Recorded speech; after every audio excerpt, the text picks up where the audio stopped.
My name is Joy Karanick. I'm with Trumpet of Hope Ministries International. I'm the CEO and founder. I didn't wake up just one day and say, hey, I'm going to be a missionary. So I'd like to tell you my story. My dad's a pastor. And all my life I went to church Sunday night, Sunday mornings, Wednesday night, and some of the other days if there was an event or whatever. Church, church, church, church, church. That was our life. All of my life I heard the message that Jesus is coming back and we're going to hell if we have not repented. And I would go down to the altar as a young girl and I would feel so guilty and so scared. I would pray and pray and pray and cry. I don't want to go to hell. So by the time now I'm 16 years old, I've had enough of it. So I sat on that bench in the back area of the church and I said, I'm not going to that altar anymore. I don't like it. That's over. Now, mind you, I'm already doing some drugs. I'm already having sex. I'm already doing all the things that a teenager would be involved in. It's just I never let my parents know. But now I'm rebellious. And I was determined I'm not going to that altar. But then my father said for everybody to come to the altar that needed to be saved. And I was like, no, no. But in my left ear, for the first time in my life, I heard a voice. And the voice said, Joy, go, for this may be your last chance. Now that scared me. So I went down to the altar, and instead of crying and praying, forgive me, I said, I don't understand who you are. I don't know if that was you, if that voice was you, but I think it was you. And if it was you, this is what I got to tell you. I can't live like that. I can't live like my parents. I don't understand you. I don't know you. If you want me, come get me.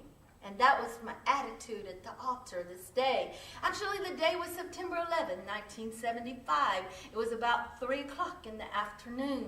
We had stayed for what we called a singing down in the South, where groups of people would come and sing, and we would have dinner. We call it dinner on the ground.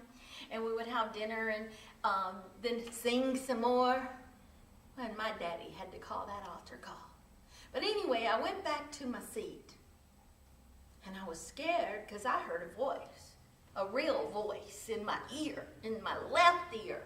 So I opened the Bible, and as I opened it, words just jumped up like that. And it was in Acts chapter 1, verse 4, and it says, ye have heard from me. And I'm like, oh my God. So I kept reading. It said, it's not for you to know the time or the season, but I'm going to give you power, and you're going to be my witness into Jerusalem, Judea, Samaria, and the uttermost part of the world. What was the uttermost? The uttermost means the last. In other words, it's the worst of the worst. It's the people that are forgotten about. It's the unreached places of the world. Yeah, this is the kind of thing God does with me. He doesn't send me to Nairobi, the city, and a hotel. I go to the uttermost. I sleep on the ground in the desert in the 120-degree heat. I take elephants into jungles. This is the kind of ministry God has given me. So anyway, I read this scripture, and it says, going to the uttermost. Well, actually, that gave me an excitement. That touched something inside of me that was adventurous. That touched something inside of me that gave me a, wow, can you see me going out into to those kind of places? But I was 16. So then, Monday morning comes, I did my same thing. I did the drugs. I did everything that I was doing before, even though I had this little talk with Jesus the day before. So as I go through my life, 18 years old, I got married. I married a man that I really didn't know because I was in love. And I was blind to who this man was. I married him and I was with him for 14 years before I realized it came known to me that he had 4 other wives. So I got an annulment by the state, and then I met another man. And he was deputy commissioner for the governor of New York. And he was a very successful man. And he was awesome. He was everything I wanted in a man and a husband. I never married him, but we were together for 12 years. Until that one day, he said, I don't love you anymore. Now, it was that same week, actually the day before, that I had lost my job. I had been in the military, retired as a Navy commander, got out of the military, and took a job in New York. I was appointed by the governor.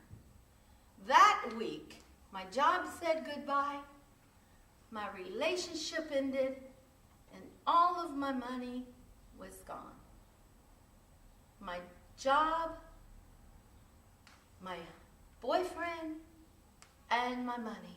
I was devastated. I was 43 years old. This is in November 2002. Totally devastated. Everything in my life flat. All I could do was cry. I was the kind of person that said, I don't cry. I'm a Navy commander. I have 4 brothers, and they used to try to make me cry. One brother would put his finger up on this bone, and I would be so rebellious that I would not cry no matter how bad it hurt. He wanted me to cry, and I said, no. That's the kind of person I am. And so whenever this happened, I cried every day for at least a month. I couldn't stop crying. And finally, I knew I was reaching so deep of a depression as I was in my New York apartment that I said, I have to go for a walk. If I don't get outside, I'm going to lose my mind. So I went for a walk, and I said, where are you, God? Where's the romance that used to be in this city? Where are you, God? Where is everything that happened to me before? It was yesterday, and I had finances, and I had a fun life, and I had all this, but in an instant, it was all gone. And then I heard that voice again, and it says, it's me. I'm back. I said, oh, no, I can't do that thing. So I got on the subway, and I went to Queens. And in Queens, there's this Indian astrologer. And I walked up the stairs into this little office, just a small desk. And he began to tell me about my future. Then all of a sudden, he looked at me in the eye. And he says, I think you need to go to church. I think you need to go to church. I said, wait a minute, this is a Hindu astrologer, and he's telling me to go to church. I say, God, do you follow me everywhere? So I went back, and I went to this little church in Harlem, New York, just off of Broadway. Gospel missionary. And I gave my life to Jesus. Well, I'm still not a missionary at that time. I had to go through some training, some supernatural training. All of a sudden, God began to reveal the scripture to me. Things I didn't understand before. It became life. I was like, oh man, I just read this story over here, and just the Bible became alive. And I'm like, why didn't I know this before? And God says, because you were blind. But now Your eyes have been opened. So I read those scriptures, and then Jesus began to talk to me. And then I began to have dreams. And in my nighttime, he would wake me up and tell me, read Ezra chapter 5 was one night. And I'm like, Ezra? Is that in the Bible? I didn't know. So I had some training. God took me through. Then I had some casino cards, about 25 of them. And he told me to cut them up. I'm like, why? That's not a sin. The Bible doesn't say that's a sin. And as clear as a bell, he told me, because I said so. Because I'm teaching you to trust me and not a machine. Because I'm teaching you how to obey what I say. And I took the cards and I just began to cut them up so that I wouldn't use them again. And I'm like, I really like that casino. Then I had a house in Florida and it hadn't sold. But all of a sudden it sells and I get the money. And I said, uh-oh, I have to pay tithes. What do I pay tithes on, Daddy? The amount that I get, free and clear, or what I sold it for? And Daddy tried to be soft with me, and he said, well, you know, you haven't paid tithes for many years, but if you just at least pay on what you know, he was trying to be soft with me. So I did just that. I paid only what I had to pay on the amount that I had received free and clear, not on the sale of the house. But before Sunday came, God says, give everything. And I said, what?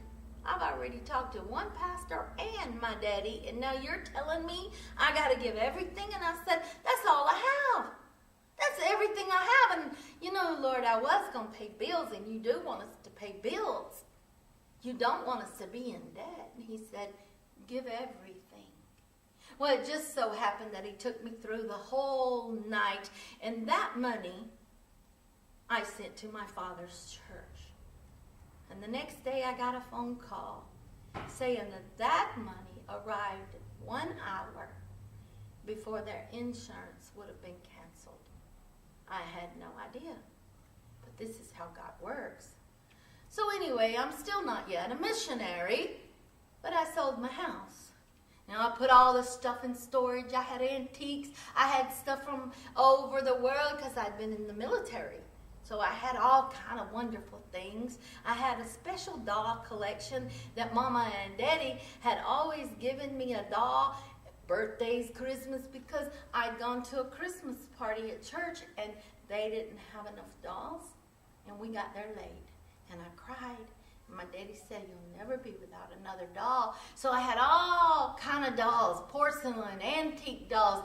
I had dolls. I didn't care anything about dolls, but I cared about their signatures on the boxes and the year they gave it to me, and the little note Mama would write, we love you. And Daddy would say, you're my daughter, or something very special. Now, I put all that in storage, and God tells me, give away everything you own, except for one car and what you can put in that car. And I'm like, you gotta be kidding me. Why? Is that part of my Christian walk? And God said, I'm teaching you to trust me, because the places I'm going to send you, you got to know how to trust me when everything is steering you, everything is evil that's steering you in the eye. I'd forgotten about those uttermost parts of the world that I would be going. So I didn't know I was being trained. I just knew that God told me to do it, and I needed to do it. So I had $66 left. And I told this lady, I had just met her about a month ago, and she tells me, she's Korean, and there's a prayer mountain, and we have to go to the prayer mountain, because in the prayer mountain, God answered prayer. And so when I went to that prayer mountain that night, actually it was the night of July 3rd, leading into July 4th, 2003. And when I went there that night, I said, God, I got $66 left. I don't know what to do. And if you are God, then you are going to fix this problem tonight. You're going to show me what to do. It was almost instantly that God said, move to California. I laughed, kind of like Sarah did in the Bible. I said, go to California. My brother lives there. My parents live there. I said, go to California. I said, do you realize, Lord, I have $66? So Miss Kim and I were in the room together. She had just gone to sleep. And I said, Miss Kim, God just told me to go to California. She said, you no money, me no car. You drive, me pay. In 1 week time, I gave all my furniture in my New York apartment. I gave all my storage in Florida. I gave my other car away. And I headed out with Miss Kim, me, and Chappie, my cat. And it was a little convertible, so I only had room for clothes. And we drove down to Florida from New York and across the country to California. And I get here, and the next day, Miss Kim tells me, go to acupuncture. You have, she told me, take me to acupuncture. I have headache. I said, okay. I didn't know anything about acupuncture, but I found one. Then when we got there, she said, give her acupuncture. She tired. She drive long time. I said, no, Miss Kim, this is for you. As I'm getting the acupuncture, Miss Kim leaves my room. I don't know where she is. As I come out, she comes out from another room. She pays the doctor. And I noticed that she's so hot.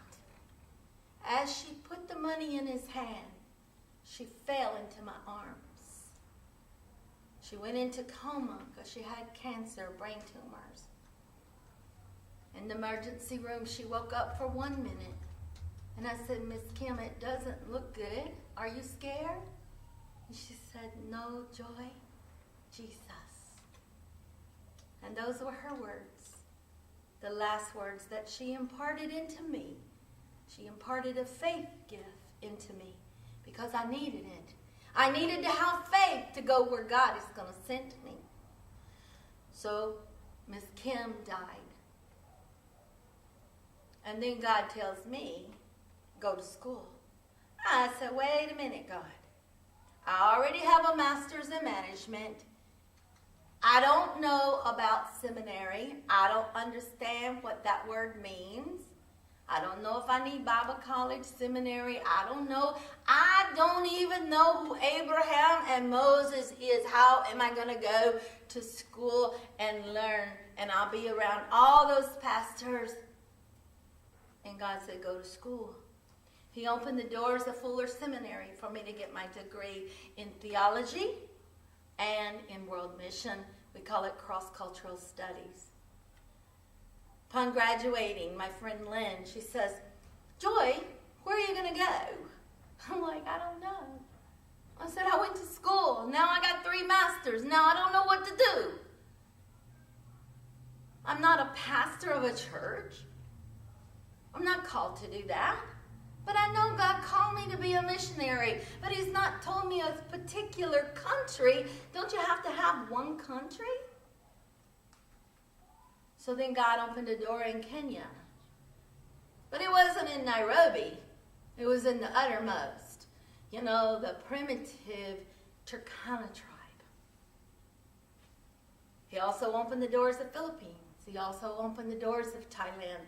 Also Sudan, Uganda. I've been in 30 countries. I'm carrying the gospel to the uttermost part of the world.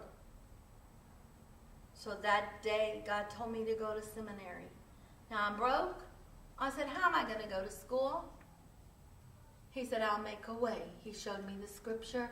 I will make a way. Yeah, I still owe about $90,000 on it, but he made a way. And I know he's going to pay the bill. But he said, go, I will provide. I will make a way. So out of obedience, I went. It came one day in school, though, that I didn't have the $200 registration fee, $2 or $250. And so I said, well, God, you told me to go to school.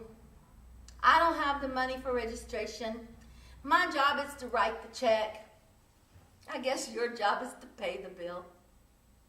So I went up there with my blank check and I wrote it, knowing that I didn't have a penny in the bank. And that was Friday. But by Monday, I had the money. I don't even remember how it happened, but it was instantly that God provided. When you step out on that faith, God will provide. So then at the end of my schooling, God opened that door to Kenya, and I work alongside of Bishop Culling in International Pentecostal Holiness Church of Kenya. My ministry is Trumpet of Hope Ministries International. Of course, we go to other countries, but that's where we base, and we build schools, we dig wells, we sponsor children, we feed the people, we work in the middle of the desert. Yeah, the uttermost. It's a very primitive area with very little water and no place to sleep. I sleep outside on the ground. It's also a place hardly any food. They're in constant famine and drought. Also went to Thailand, and in Thailand I took an elephant over and down the mountains, up and down mountains, 6 hours on an elephant. And I can tell you that story later, but you can see it on the internet. You can see me getting up on that elephant. It's kind of hilarious, actually. But then I remembered God said, when it's your time and your season, I will send you. I will send you forth into Jerusalem, Judea, Samaria, and the uttermost. Jerusalem representing your home, Judea representing the larger picture, Samaria even the larger, and uttermost, those that are unreached. That's my testimony of how God gave me a dream, put a seed inside of me to be a missionary, how he saved my life, and now he sends me into that uttermost to preach the good news of his awesome name. God bless you.